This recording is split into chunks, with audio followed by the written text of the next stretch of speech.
about empowering civil society. How do you intend to work with and empower civil society? Very quickly, Tangara. An empowered civil society can help us correct, because from a distance, you know, you are not in government. And Khalil Gibran used to say that the mountain to the climber is clearer from the valley, because with a distance they can see quite well what is not working and bring on board their opinions. Yeah. Shirley, you've already mentioned NGOs, CSOs. They shape policy, and so I believe it's important for us to work together. The Secretariat, countries work with civil society in order to shape policy for decision-making. It's extremely important. Whether it's on health, whether it's on the youth, whether it's on governance issues, civil society can play a role. That engagement is key. It's important. All right, Joshua. The Charter of the Commonwealth already recognizes the centrality of civil society in its work.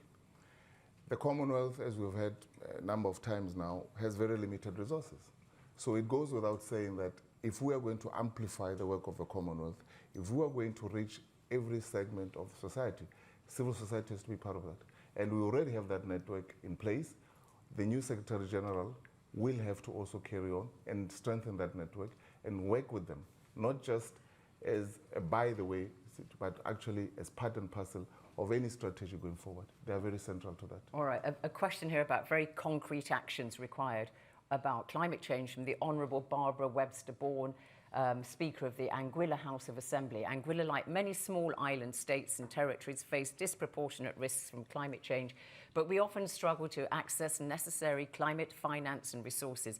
As Secretary-General, how would you advocate for targeted financial support and climate adaptation programmes specifically designed for small territories like ours within the Commonwealth? And of course, we've seen extreme weather situations in the Caribbean, places like Anguilla, Antigua and so on. Shirley.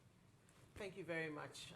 I believe one of the key ways to work with partners on climate is to advocate on behalf of the SIDS. We have 33 out of the 56 members who are small island developing states and small states. And of course, climate is affecting these countries. 49 out of the 56 have coastlines.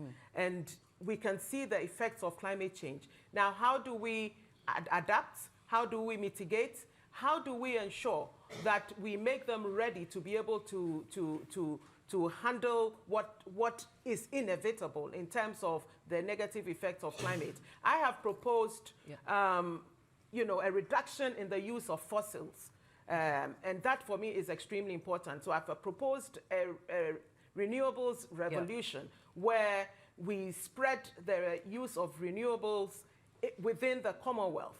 And for me, this is extremely important. And of course, having that voice on behalf of all our states through the Commonwealth Secretariat. All right, so how would you advocate, Tangara, for targeted financial support and climate adaptation programs? Well, more advocacy and bring the big players to fulfill their pledges.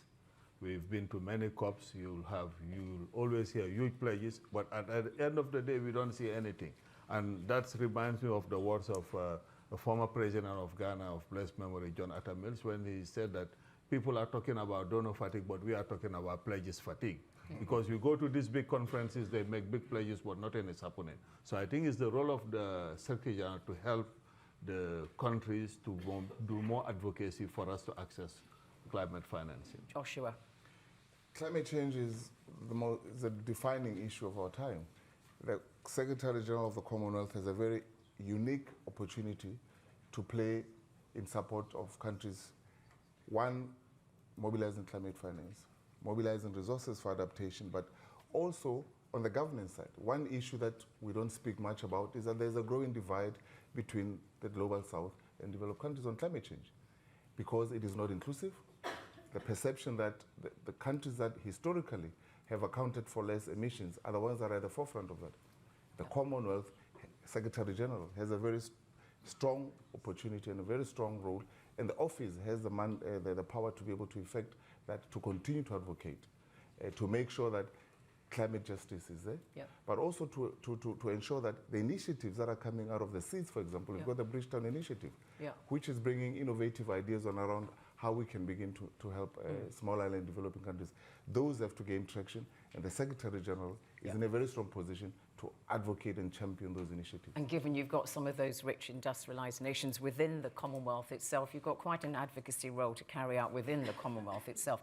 Very quickly on this one, a question on reparations from Finola Jennings-Clark from St Lucia.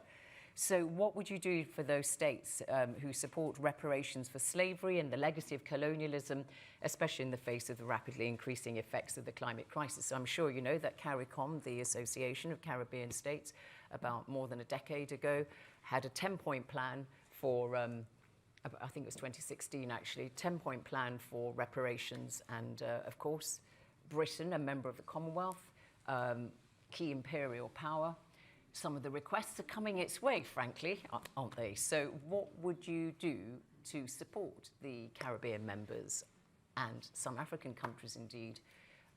Nana Akufo-Addo in Ghana has said he also supports the idea of reparations for Africa. So what would you do? Tangara. Well, at the UN, Gambia was championing a resolution on reparation because I think it's a duty to correct some of the mistakes of the past. And we've also organized a very successful colloquium in the Gambia, remembering the past and stepping into the future, where we do the mathematics on reparation. So I think it's a battle that is worth fighting for. That you would support, okay. Yeah, fully. Joshua?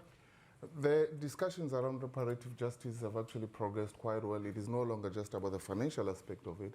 It is now a much more broader issue, which I think has gained traction.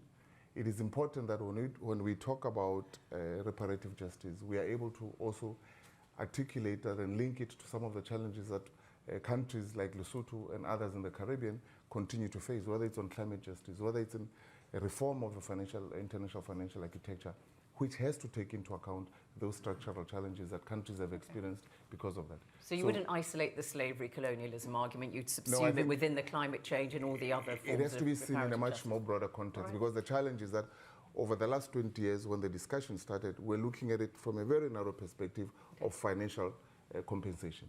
Well, but it is a much more broader. The first request is actually for an apology. Yes. So far, they've only been expressions of regret, but there we go.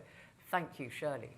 Just recently, Ghana hosted a reparations conference, brought together the Caribbean, Africa, to talk about reparations. And it had moved from financial reparations now to justice in terms of what do we get for climate, in the area of climate? What do we get in terms of the development cooperation framework, which is not working any longer? How do we look at the financial architecture that we all have to abide by? How is it working for countries? And what do we get out of it? What breaks do we get out of it? So I think that we've all moved from financial reparations, that this is what this country is getting, now to what we can get out of in terms of our development, in terms of our resilience building, whether it's climate, whether it's economic. But I have to say,